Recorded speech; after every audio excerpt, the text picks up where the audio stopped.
जय सनातन धर्म की। प्रिय सनातनियों, आप सभी का स्वागत है हमारे इस कार्यक्रम में।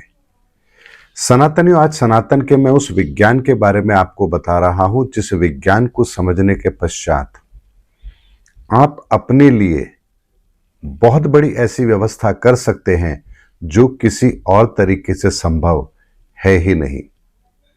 सनातन, एक बात को समझिए कि समय काम कहां करता है या समय कहां काम करता है, इस बात की गंभीरता को अगर आप समझ जाएंगे तो आप इस समय पर भी विजय प्राप्त जरूर कर सकते हैं।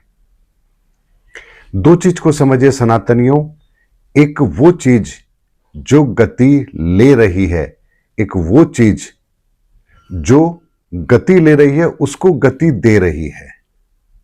इसको अगर आप साधारण शब्दों में समझेंगे तो एक पदार्थ और एक ऊर्जा। अगर ऊर्जा है तो पदार्थ को गति मिलेगी, अगर ऊर्जा नहीं है तो पदार्थ को गति नहीं मिलेगी। लेकिन समय का नियम पदार्थ पर लागू होगा, ऊर्जा पर लागू नहीं होगा। अब इस बात को ऐसे समझिए जैसे इस सृष्टि को आप देखते हैं, अनंत गैलेक्सी आप देखते हैं, ब्रह्मांड देखते हैं, सूर्य देखते हैं, चंद्रमा देखते हैं, तारे देखते हैं, ये सब गति कर रहे हैं। तो इनको गति का बल देने के लिए कोई ऐसी ताकत तो है जो इनको ये गति दे रही है। तो ये जिस भी ताकत से गति ले रहे हैं वो ताकत इनके पास आ रही है। ऐसे में जो इनको ताकत दे रहा है, समय उस पर लागू नहीं होगा, लेकिन जो उससे ताकत लेकर गतिशील है, समय उस पर लागू जरूर होगा। और इसीलिए इस ब्रह्मांड की भी एक आयु है, सूर्य की भी एक आयु है, चंद्रमा की भी एक आयु है, पृथ्वी की भी एक आयु है, पृथ्वी पर उपस्थित जितनी भी वनस्पतियां हैं उनकी भी एक आयु है, हम मनुष्यों की भी एक आयु है। यानी प्रत्येक चीज नश्वर है। एक ना एक समय ऐसा जरूर आएगा जब ये चीज समाप्त जरूर होगी। लेकिन क्या आपने कभी सुना है कि गणेश जी की उम्र कितनी है, लक्ष्मी जी की उम्र कितनी है, विष्णु जी की उम्र कितनी है, ये कितने साल तक रहेंगे, ये ऊर्जाएं इस धरती पर कब तक काम करेंगे, इस ब्रह्मांड की ताकत कब तक इस पूरे ब्रह्मांड के अस्तित्व को कायम रखेंगी। अगर ये ब्रह्मांड समाप्त हो जाएगा तो ये ब्लैक होल में कन्वर्ट होगा। ब्लैक होल कितने समय तक काम करेगा, क्या ब्लैक होल की भी कोई उम्र होती है, ब्लैक होल से पुनः इस सृष्टि की रचना कैसे होगी। यानी ये वो चीजें हैं जहां समय लागू होता ही नहीं है। इसीलिए सनातन एक बात को समझिए कि जहां समय लागू नहीं होता है वहां उसकी कोई आयु भी नहीं है और वो ताकत इस संसार के अंदर सदा थी, है और रहेगी। लेकिन जो चीज नश्वर है, जिस पर समय की सीमा लागू होती है, उसकी एक अवधि है और उस अवधि के अंदर उस चीज को समाप्त जरूर होना है। और जो चीज गति ले रही है उसकी भी एक सीमा निश्चित है। यानी एक मैक्सिमम स्पीड या मिनिमम स्पीड, एक बड़े से बड़ा उसका वृहत आकार और एक सूक्ष्म आकार, दोनों सीमाएं उसकी निर्धारित जरूर होंगी। वो उस सीमा से ना बाहर सूक्ष्म रूप में जा सकते हैं, ना ही उससे बड़ा वो आकार ले सकते हैं। इसलिए जहां समय की गति लागू हो रही है, जहां समय की सीमा लागू हो रही है, उसका एक निश्चित आकार भी जरूर होगा। और इसीलिए भौतिक के नियमों के अंदर हमें पता है कि किसी भी चीज की स्पीड 3 लाख किलोमीटर प्रति घंटे से ज्यादा हो नहीं सकती। यानी लाइट की स्पीड से ज्यादा कोई चीज ट्रेवल कर ही नहीं सकती। लेकिन सनातनियों, जो चीज लाइट की स्पीड से भी ज्यादा ट्रेवल कर सकती है वो फिर ऊर्जा है, और ऊर्जा पर कोई नियम लागू नहीं होगा। अब इस बात की गंभीरता को ऐसे समझिए, इस विज्ञान को हम मनुष्यों ने समझा तो हमने क्या किया, हमने एक कृत्रिम तौर पर उस वस्तु की गति को धीमा कर दिया, उसकी ऊर्जा के विस्तार की गति को हमने धीमा कर दिया। तो हमने कुछ हद तक समय पर विजय प्राप्त जरूर की। इसको ऐसे समझिए जैसे हमने फ्रिज का आविष्कार किया। फ्रिज का आविष्कार किया तो हमने क्या किया कि जो चीज बाहर 8 से 10 घंटे में खराब हो रही है, हमने एक तापमान में कमी करके कृत्रिम तौर पर उस चीज को वहां रखा, तो अब उसकी लाइफ 8 से 10 घंटे की जगह 3 से 4 दिन की हो गई। तो हमने क्या किया? हमने उस वस्तु के साथ जो चीज गति कर रही है, जो प्रक्रिया काम कर रही है, हमने उस प्रक्रिया को ही धीरे कर दिया। और धीरे करने के लिए हमने तापमान का सहारा लिया, यानी जितना कम तापमान होगा ये गति उतनी ही कम होगी। और इसीलिए इस धरती को भी संतुलित करने के लिए हिमालय जैसा स्थान है जहां बर्फ है, तो जिस चीज को बहुत लंबे समय तक इस संसार के लिए उपलब्ध कराना है, वो वस्तु, वो चीज उस स्थान पर पाई जाएगी और समय आने पर वो अपना काम करेगी।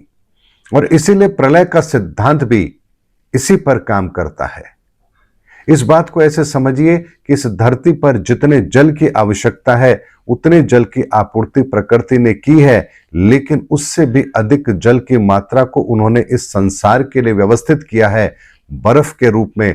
अगर बर्फ पिघल जाए और सारी बर्फ पानी बन जाए तो इस धरती पर रहने के लिए कोई जमीन बचेगी ही नहीं, यानी मानव सभ्यता संभव नहीं है। इसीलिए इस पूरे विज्ञान को भी समझिए कि प्रकृति ने सारे कंट्रोल अपने हाथ में किस तरह से ले रखे हैं कि सागर के रूप में जल उपलब्ध है लेकिन वो आपके पीने के काबिल नहीं, और जो बर्फ के रूप में है उसे आप अपनी इच्छा से प्राप्त नहीं कर सकते, लेकिन इसके मध्य में वर्षा ऋतु के द्वारा जल का एक बहाव आप तक जरूर पहुंचता है और वही इतना पर्याप्त है कि आपके जीवन यात्रा को वो पूर्ण कर सके। तो सनातन इस बात को समझिए कि इस प्रकृति के विस्तार के साथ बेशक चीजें नश्वर हैं, लेकिन फिर भी प्रकृति ने इस नश्वर चीज का भी पूरी तरह से कंट्रोल अपने हाथ में रखा है। अब इस विज्ञान को जरा मानव सभ्यता पर लागू करके देखिए। हमारी भी एक आयु है, निश्चित आयु है। इस आयु के पूर्ण होने पर हमें भी इस शरीर को छोड़ना है, यह शरीर नश्वर है। ऐसे में हमारे महापुरुषों ने इसका भी एक सिद्धांत हमें दिया कि जब हम ध्यान की प्रक्रिया में बैठते हैं तो ध्यान की प्रक्रिया के अंदर हमारे श्वासों की गति, क्योंकि हमारा जीवन इन श्वासों की गति पर निर्भर है। अगर श्वास आ रही है, जा रही है तो हम जीवित हैं, और अगर श्वास आना जाना बंद हो जाए तो हम मृत हैं। ऐसे में जो हमारा मुख्य स्रोत है, उस मुख्य स्रोत की गति को ही धीमा कर दिया गया। जैसे हमने फ्रिज में किसी वस्तु को रखा तो उस वस्तु की आयु भी बढ़ गई, इसी तरह से हमारी भी गति इन श्वासों के साथ है। ऐसे में हमने ध्यान मुद्रा के अंदर बैठकर अपने श्वासों की गति को इतना धीरे कर दिया कि जहां इसके आने और जाने की जो परिस्थिति है, जो गति है, वो इतनी स्लो है कि कोई फर्क ही नहीं पड़ता। लेकिन जितनी ऊर्जा फिर आपके शरीर को चाहिए वो तो चाहिए। ऐसे में शरीर को भी स्थिर करके हमने इस शरीर को जो ऊर्जा चाहिए उस ऊर्जा के अंदर भी हमने कमी कर दी। यानी ध्यान की मुद्रा में जब आप बैठे हैं तो आपका शरीर गतिशील नहीं है, गतिशील नहीं है तो उसको अत्यधिक ऊर्जा नहीं चाहिए। और श्वासों की गति यदि धीरी होगी तो जितनी धीरे गति होगी उतनी ही ऊर्जा आपके शरीर को संतुलित रख पाए। इसीलिए हमने ध्यान की प्रक्रिया के ऐसे विज्ञान को खोजा जो हमारे समय की गति को भी स्थिर कर देता है। और यही कारण है कि आपने सुना होगा बहुत से ऐसे ऋषि हुए हैं जिन्होंने 1000 वर्ष की तपस्या की। इंसान की आयु 1000 वर्ष की नहीं है, लेकिन फिर भी उनकी तपस्या 1000 वर्ष की इसीलिए है क्योंकि उन्होंने ध्यान की अवस्था में बैठकर अपनी गति को, अपने जीवन की गति को इतना धीमे कर लिया कि अब उनकी ये आयु 1000 वर्ष की हो गई। सनातनी उस विज्ञान को अगर आप समझ पा रहे हैं कि समय कहां काम करता है, तो आप इस बात को भी ढंग से समझ पाएंगे कि आखिर भूत भविष्य वर्तमान कैसे आंका जाता है। और इस विज्ञान को ही ज्योतिष विज्ञान के द्वारा आप समझ सकते हैं। ज्योतिष विज्ञान कैसे काम करता है, अब इस बात की गंभीरता को समझ लीजिए। जब कोई चीज एक विस्तार ले रही है, आकार ले रही है, उसकी भी एक निश्चित गति है। ये गति उसे किसी निश्चित स्थान पर, निश्चित दूरी पर अवश्य पहुंचाएगी, और जिस दूरी पर वो चीज पहुंचेगी वहां उसे वही वातावरण मिलेगा जो वहां है। इस बात को ऐसे समझिए, मान लीजिए आप जयपुर से दिल्ली की यात्रा करते हैं और ये दूरी 250 किलोमीटर की है और आपकी एक गति है कि आप 100 किलोमीटर प्रति घंटा की रफ्तार से यात्रा करेंगे तो आप दिल्ली कितने घंटे में पहुंचेंगे? आप 2.5 घंटे में दिल्ली पहुंच जाएंगे। लेकिन जब आप 2.5 घंटे में दिल्ली पहुंचेंगे तो आपको वहां मिलेगा क्या? क्या वहां आपको हवा महल दिखाई देगा? क्या वहां आपको ताजमहल दिखाई देगा? क्या वहां आपको समुद्र दिखाई देगा? आपको वहां ऐसा कुछ भी दिखाई नहीं देगा। लेकिन वहां आपको दिखाई क्या देगा? वहां आपको लाल किला दिखाई देगा, वहां आपको संसद भवन दिखाई देगी, वहां पर आपको कुतुब मीनार दिखाई देगी, क्योंकि वो वहां पर स्थित है। इसी तरह से इस संसार के विस्तार के अंदर भी प्रत्येक चीज अपनी निश्चित गति से आगे बढ़ रही है, लेकिन उसके आगे बढ़ने के साथ उसका आकार, रूप, प्रकार, उसकी विशेषता, ये सब कुछ भी निश्चित है। इसीलिए ज्योतिष गणना के अंदर जब हम ये देखते हैं कि इतने समय के पश्चात इस ऊर्जा का विस्तार वहां तक होगा, तो वहां आखिर उपस्थित होगा तो क्या होगा, इसे प्राप्त क्या होगा?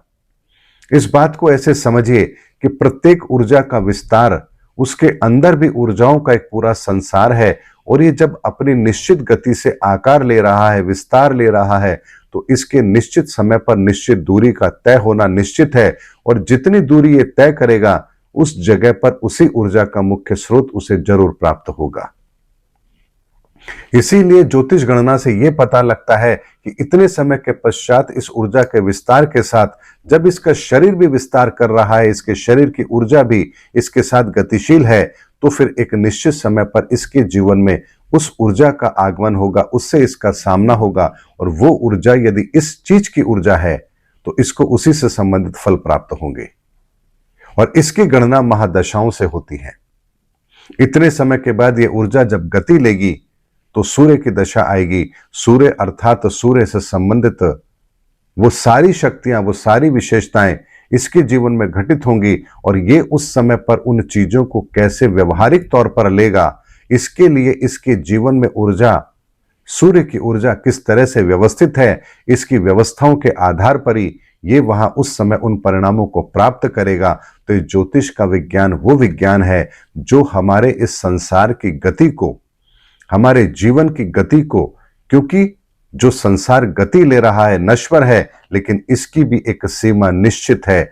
ऐसे में वो निश्चित सीमा हमें निश्चित समय अवधि देती है और उस निश्चित समय अवधि के अंदर हम उस विशेष स्थान पर अवश्य होंगे और जिस स्थान पर हम होंगे वहां उसी तरह की ऊर्जा का आगमन रहेगा और हमारे जीवन में वही परिणाम घटित होंगे। इसीलिए ज्योतिष का विज्ञान जो भविष्य कथन करता है वो वैज्ञानिक आधार पर करता है, कथा कहानियों के आधार पर नहीं करता है। इसीलिए सनातनियों एक बात को समझिए, जब आप किसी कुंडली को देखते हैं और आप कहते हैं कि आपके संतान होने का समय यह है, तो आप इसकी गणना कैसे करते हैं? वो ग्रह तो कई बार उसके जीवन के अंदर पंचम भाव से ट्रांजिट करेगा। ऐसे में आपने हर बार जब वो पंचम भाव से ट्रांजिट कर रहा है तब आपने उसके संतान होने की भविष्यवाणी क्यों नहीं की? क्योंकि संतान होने के लिए आपके शरीर की अवस्था भी उस जगह पर होनी आवश्यक है। इसीलिए यदि आप 18 से लेकर 35 वर्ष की आयु के मध्य में हैं और उस समय पर यदि वो ट्रांजिट हो रहा है तो आपकी शारीरिक क्षमता भी अब उस चीज के लिए कैपेबल है। अब यहां उसके परिणाम घटित अवश्य होंगे। लेकिन यदि मान लीजिए आपकी 60 वर्ष की आयु के अंदर अगर वो परिस्थिति बन रही है तो अब आपकी शारीरिक क्षमता संतान उत्पत्ति के काबिल नहीं है, तो यहां पर वो भविष्य कथन नहीं किया जाएगा, क्योंकि आपकी ऊर्जा और ब्रह्मांडीय ऊर्जा, उन दोनों के बीच में जो संबंध है, उस संबंध के बीच में एक समय की इतनी बड़ी अवधि आ चुकी है जो दोनों के कॉम्बिनेशन को एक नहीं कर रही है। तो यहां पर फिर भविष्य कथन नहीं किया जाता। इसीलिए सनातनियों ज्योतिष विज्ञान के अंदर इतनी गहराई है कि वो हमें इस संपूर्ण संसार के रहस्य को इतनी बेहतर तरीके से उससे हमें अवगत कराती है कि हम भूत भविष्य वर्तमान तीनों का आकलन बेहतर तरीके से कर पाते हैं। और इसीलिए आने वाला समय कैसा होगा, किस तरह का होगा, हमें किन परिणामों को प्राप्त करवाएगा, ये सारे के सारे आकलन इसी आधार पर होते हैं कि भविष्य का ये जो समय है, जो आने वाले समय में घटित होगा, उस समय हमारी परिस्थितियां क्या होंगी और ब्रह्मांडीय ऊर्जाओं की परिस्थिति क्या होंगी। अगर ये दोनों परिस्थिति एक जैसे आकार में आ रही है, तभी वो परिणाम घटित होंगे। अब इस बात को ऐसे समझिए कि आज से यदि 50 साल पहले भविष्य की कल्पना की गई और कहा गया कि 2025 के अंदर एक विश्व युद्ध जैसा माहौल होगा, तो क्या 50 वर्ष पहले आप उसका आकलन कर सकते थे कि ऐसी परिस्थिति बनेगी? लेकिन यदि वर्तमान के अंदर हर तरफ शांति हो, कोई देश आपस में ना लड़ रहा हो और 50 साल पहले जैसे हमारी इस दुनिया की स्थिति थी, आज अगर वैसी ही हो, तो निस्संदेह इस समय पर यह घटना घटित नहीं होगी।